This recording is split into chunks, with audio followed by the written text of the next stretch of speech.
Plants vs. Zombies Battle for Naval. Dead, but not forgotten. Or so we might have thought. So we all know what happened to BFN. Clearly EA wasn't getting enough money, so they cut all the supports and all the employees that worked on the game went their separate ways, which is all understandable.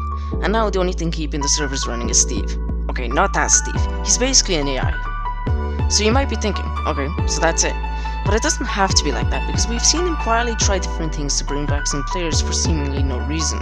For example, they put the game in the PlayStation Plus catalog. Now, I don't know what kind of deal goes on for that to happen, but I don't see why they would do that. And also, Prime Gaming and Nintendo Switch versions came out long after its demise, so it might not be completely out of their range. And I constantly see this game in shops to purchase beside Minecraft and other popular titles. Now, yet again, I don't know what goes on to make this happen. So, what could they do? We've seen them try some strategies, but none have seemed to work all that well. And I think it could be quite simple. Let me explain. There is a lot of content that is not in the actual game that is basically finished. For example, iceberg lettuce, lots of cactus costumes, and the disco Peashooter. This disco Peashooter is interesting because there's two versions, just like a prize map has, and keep in mind that it's in the theme of partying and Halloween. Well, all these leaked customizations that were gathered by German Shoe are in the theme of partying and Halloween, which is obviously what the next prize map was meant to be. And if you look at when they cut support from the game, it all makes sense. Now, about iceberg lettuce. Iceberg lettuce was so close to being done that people were literally surprised that it didn't come out, but you can't blame them. They even had all the upgrades finished and all they needed to do was the art design for the abilities. Well, first of all, they would have to get employees to work on the game because, well, the game ain't gonna make itself. Now, one of the biggest things they could do is make the darn thing cross-platform. This will not only give the lobby some real human beings, but friends that otherwise couldn't play together now could, which will make lots of people enjoy the game more.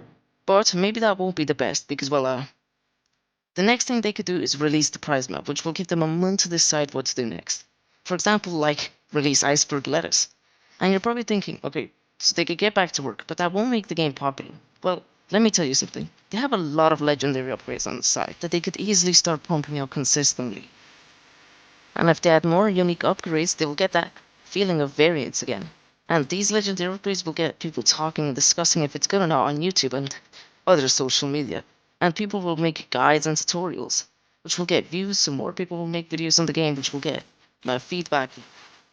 And ever since 2019, they've gotten a lot of experience on what not to do, so that's also a plus. And all these new updates will get lots of bigger creators that moved on here to talk about the game, which will get their viewers that also moved on back. And think, but when has this ever happened before? This could be a first.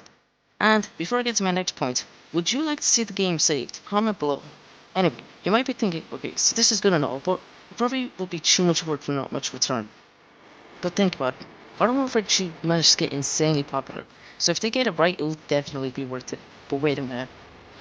So EA has been known to be on the greedy side when it comes to these reputation killers, but in the end of the day, it's to make more games like this, and we can't argue with that. When BFN came about, they seemed to be a little bit more generous when it came to in-game purchases, but also the fact that their Battle Pass system was 100% free, which is the prize map, was fantastic. Xavier YSI made a really good point about this. So, why did they do this? I assume it was to get some reputation back. But in trying times like these, they might have to make more to receive more money. But just don't touch the prize map. If they ever consider doing this, that's my only wish. So, one of the biggest problems, and probably what it's known for the most, are the game-breaking bugs that are in the game to this day. In a way, it's kind of comical, but it's really important that the issue gets dealt with if they want to revive the game. So, how would they fix this? And that's the part where you come in, because I kind of have no idea. I mean, there's just so much to the point where it would be such a daunting project to fix it. So I want you to comment your ideas. Not that I'll use them, but it might be interesting to see. If they do end up doing this, then I hope they do it well, because PVZ shooters depend on this move, and I think we can all agree that this franchise of shooters gave us so much fond memories. So I think we would like to see it happen again. So, do I think it'll happen? Of course not.